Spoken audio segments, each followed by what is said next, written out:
Kalau sesuai keinginan kita dengan keinginan Allah, yang kita doakan, yang kita harapkan datang, Allah ingin kita bersyukur. Syukur adalah ibadah. La in syakartum la azidannakum. Kalau tidak sesuai yang kita inginkan dengan yang datang, kita risau dan marah, maka kita dalam murka Allah. Ketika sesuai yang kita harapkan, Allah ingin kita bersyukur. Syukur adalah ibadah. Ketika tidak sesuai yang kita inginkan dengan kenyataan, Allah ingin kita bersabar. Dan sabar adalah ibadah tersempurna di antara semua ibadah. Maka Allah katakan, innama yuwaffas sabiruna ajrahum bighairi hisab. Orang-orang yang sabar balasannya paling sempurna, paling penuh, bighairi hisab, tidak dapat dihitung oleh hitungan manusia. Maka kalau kita lihat perjalanan nabi-nabi, ibadah mereka lebih banyak sabar daripada syukur.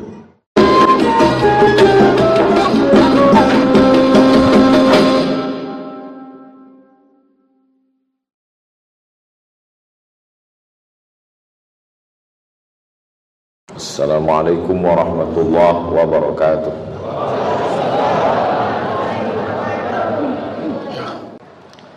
Seandainya manusia duduk 500 tahun termenung untuk memikirkan dia datang dari mana, dia akan kemana, dan untuk apa dia berada di sini, maka niscaya dia tidak akan pernah mampu menjawab. Begitu kata filosof dari Yunani.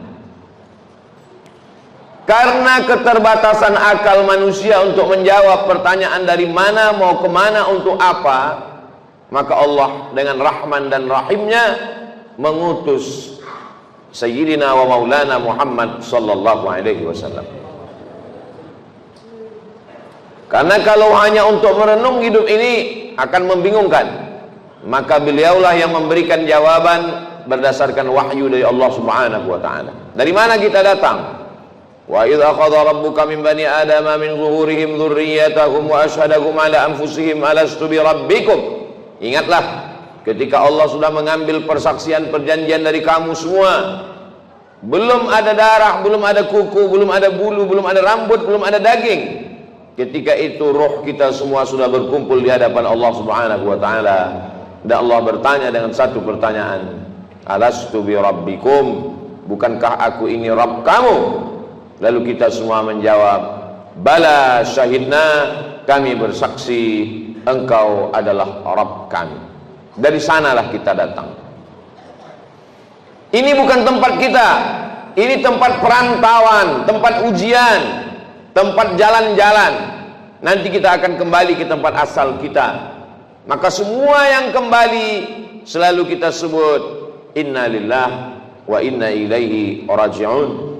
Semuanya kembali. Di tempat perantauan hati memang tidak tenang, selalu ingin pulang. Maka selalu keluar ungkapan ar-rahah fil jannah.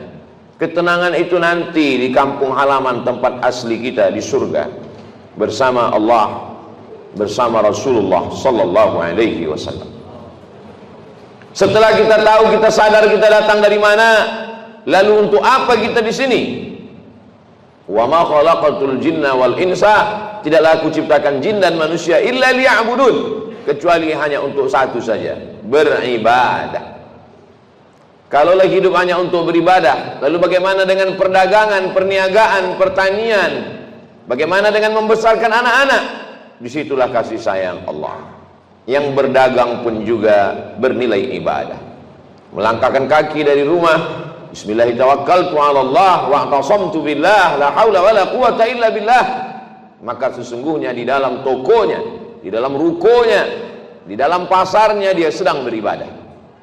At-tajir seorang pedagang, as-saduq jujur, al-amin amanah, tidak curang, tidak bohong, tidak tipu, tidak dusta. Ma'an nabiyyin, mereka bersama dengan para nabi, was-siddiqin, bersama dengan orang yang benar, was-syuhada, bersama orang mati syahid, was-salihin, mereka akan bersama dengan orang-orang yang saleh. Mereka beribadah. Seorang ulama ahli tasawuf bersama, diberi nama Imam Junaid al-Baghdadi. Kita selalu mengenal bahwa Islam ini iman, itulah dia akidah. Islam, itulah dia salat, zakat, haji, umrah, puasa. dan ada yang disebut dengan ihsan. Ihsan hubungan batin, spiritual, mensucikan hati. Suci itu bahasa Arabnya safa. Orang yang mensucikan hati, man safa qalbuhu lillah. Mereka yang bergelimang, bergelut dengan ilmu mensucikan hati disebut dengan orang-orang menekuni ilmu tasawuf. Maka di antara ulama besarnya adalah Imam Junaid al-Baghdadi. Imam Junaid al-Baghdadi memiliki toko di pasar. Dia pagi datang membuka tokonya, ketika ada pembeli dia akad jual beli. Ketika tidak ada pembeli dia sholat sunat. Ketika sepi dia sholat sunat. Ketika ramai dia tetap melayani, karena dua-duanya adalah ibadah. Setelah 400 rakaat dia tutup tokonya, dia pulang ke rumah. Sesuai antara dunianya hasanah, akhiratnya juga hasanah. Bagaimana dengan bercocok tanam, bertani? Idza waqa'at ala ahadikumul qiyamah. Kalau hari kiamat sudah mau datang, wa fi yadihi fasilah, di tanganmu ada bibit korma, falyurisha, tanamlah bibit korma. Kenapa? Karena kita tidak berpikir siapa yang akan memakan manis buahnya, siapa yang akan bernaung di bawah daunnya yang rimbun. Kita hanya berpikir bahwa kita sudah memakmurkan alam semesta dengan tanam-tanaman. Dosa bukan hanya zina, dosa bukan hanya khamar. Man qata'a sidratan, siapa yang memotong sebatang pohon sidir, sawwallahu ra'sahu finnar, disungkurkan Allah kepalanya ke dalam api neraka. Begitulah Islam. Islam tidak hanya membatasi ibadah pada salat, rukun, syarat, wajib, sunat, sunan muakkad, itu ibadah mahdah namanya. Tapi ada perbuatan-perbuatan yang kelihatannya bukan ibadah, tapi dia bernilai ibadah. Polisi, tentara, angkatan laut, darat dan udara, mereka sedang beribadah. Kalau mereka mati, matinya jihad fisabilillah, menjaga perbatasan negara, menjaga keutuhan negara, bagian dari ibadah dengan niatkan bismillah dengan nama Allah. WC, toilet, bau busuk, jorok, najis, tempat setan, masuk ke dalamnya dengan berdoa, Allahumma inni a'udzubika minal khubuthi wal khaba'ith. Maka ketika itu dilakukan, itu pun juga bernilai ibadah. Begitulah luasnya rahmat Allah Subhanahu wa ta'ala. Langkah kaki, hayunan tangan, kedipan mata, bisikan telinga, berapa darah yang dicuci buah pinggang, berapa nafas yang berhembus, berapa lintasan hati dan pikiran, kita mau semuanya itu bernilai ibadah kepada Allah Subhanahu wa ta'ala. Karena kita tidak diciptakan untuk apa-apa kecuali melainkan hanya beribadah. Itulah mengapa subuh kita katakan iyyaka na'budu, kepada Engkau kami beribadah. Tergelincir matahari kita lagi mengulang iyyaka na'budu. Condong matahari saat petang kita ulang lagi, tenggelam matahari kita ulang, sempurna gelap malam salat isya dan kita terbangun tahajud malam, kita katakan iyyaka na'budu. Kami beribadah hanya kepada Engkau, tidak kepada lain. Karena memang tujuan hidup kita adalah ibadah. Bagaimana ibadah orang kaya? Dengan hartanya, membangun masjid, menyantuni anak yatim. Bagaimana dengan orang yang fakir miskin? Dengan sabarnya, dengan ridhanya, menerima takdir ketetapan Allah. Orang yang sakit pun beribadah. Yang hari ini terbaring di ruang ICU, mereka sesungguhnya juga dengan sabarnya ibadah. Kalau sesuai keinginan kita dengan keinginan Allah, yang kita doakan, yang kita harapkan datang, Allah ingin kita bersyukur. Syukur adalah ibadah. La in syakartum la azidannakum. Kalau tidak sesuai yang kita inginkan dengan yang datang, kita risau dan marah, maka kita dalam murka Allah.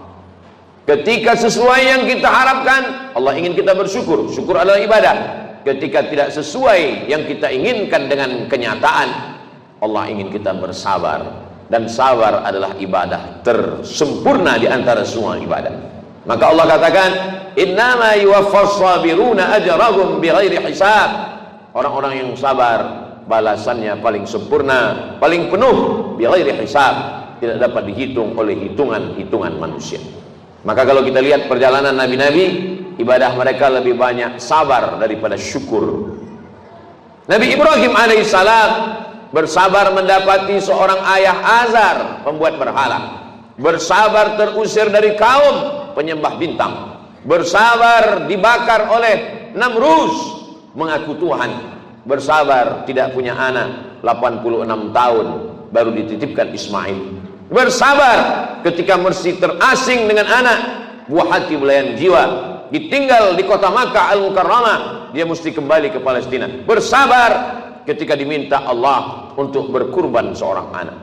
Lebih banyak sabar daripada syukur. Man asyaddun nasi balaan, siapa orang yang paling kuat ujiannya ya Allah, ya Rasulullah? Rasul menjawab, orang yang paling kuat imannya, itulah yang paling keras ujiannya. Al-anbiya, para nabi-nabi, thumma al-amthal fal-amthal, dan orang yang lebih kuat. Jadi ketika ujian datang silih berganti, hubungan kita dengan Allah kita bangun dengan husnuzan. Kalau dengan manusia saja kita bisa husnuzan, kenapa seorang anak buah diperintahkan untuk menunggu direktur atasan mampu menunggu sekian jam?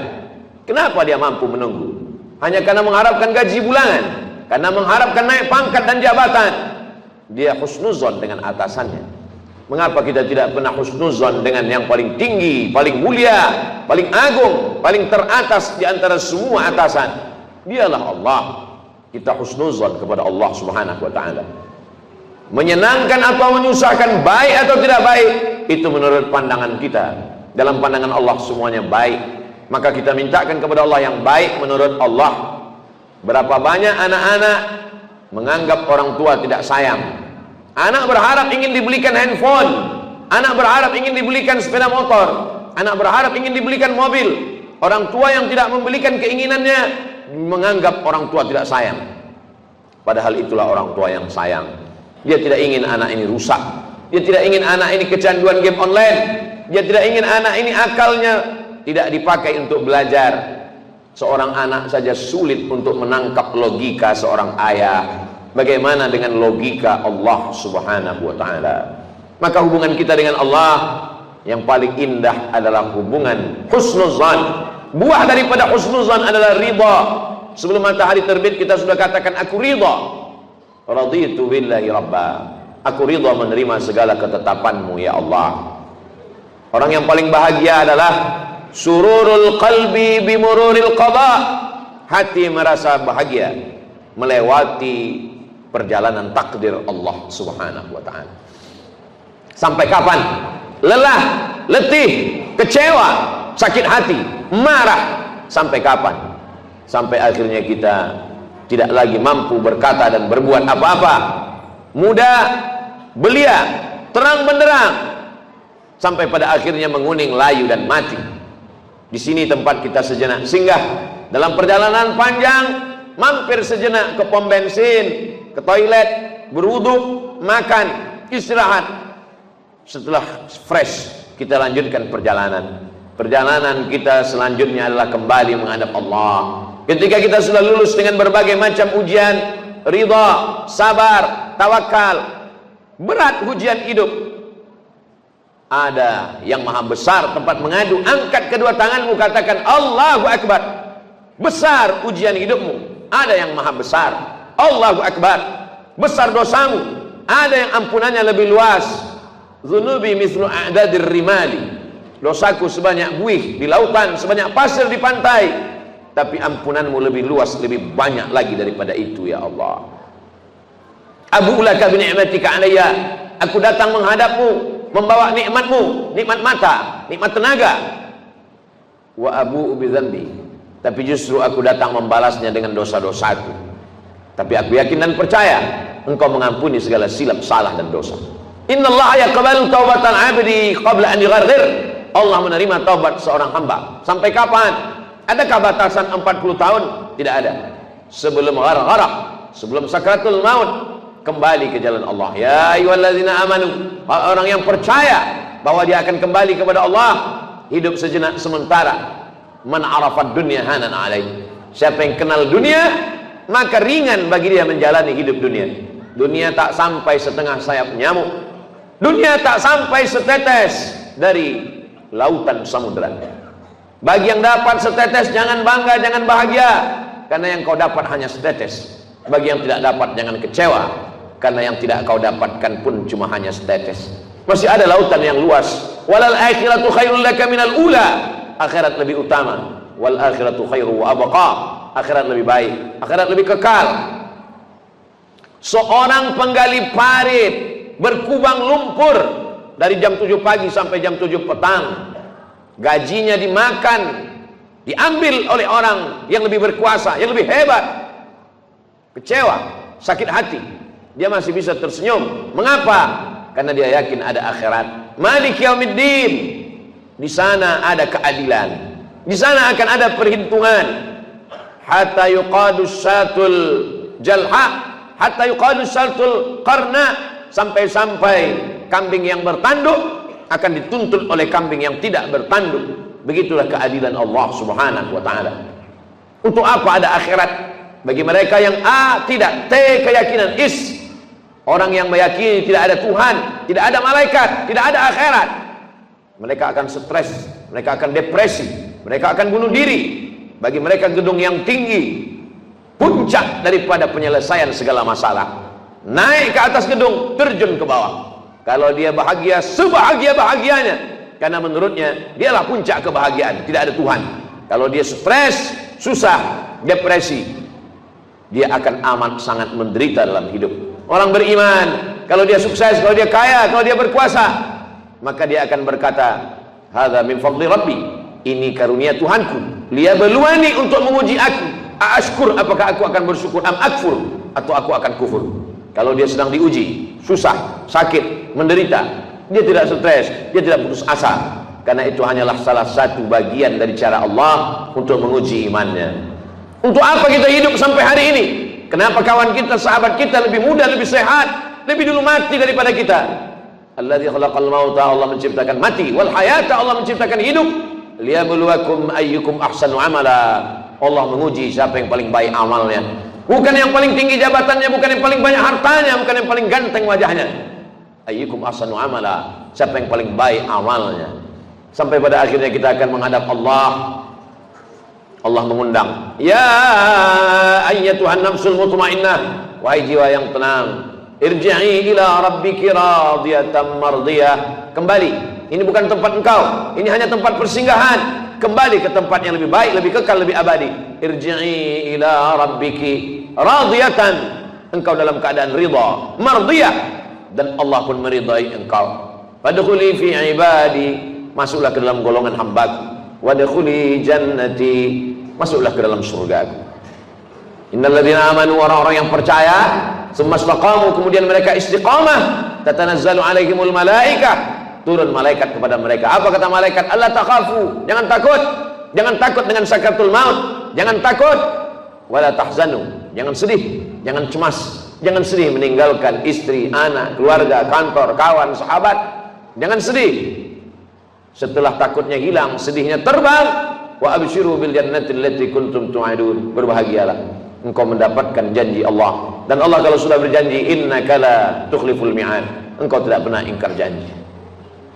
Semoga kita selalu dalam keadaan istiqamah iman dan Islam, bersabar dalam keadaan senang, kenyang, diberikan kekuatan dalam keadaan susah dan payah. Barakallahu li wa lakum fil Qur'anil azim, wa nafa'ani wa iyyakum bima fihi minal ayati wa dzikril hakim, wa taqabbala minni wa minkum tilawatahu, innahu huwal ghafurur rahim. Allahu biha, Allahu biha, Allahu bi husnil khatimah.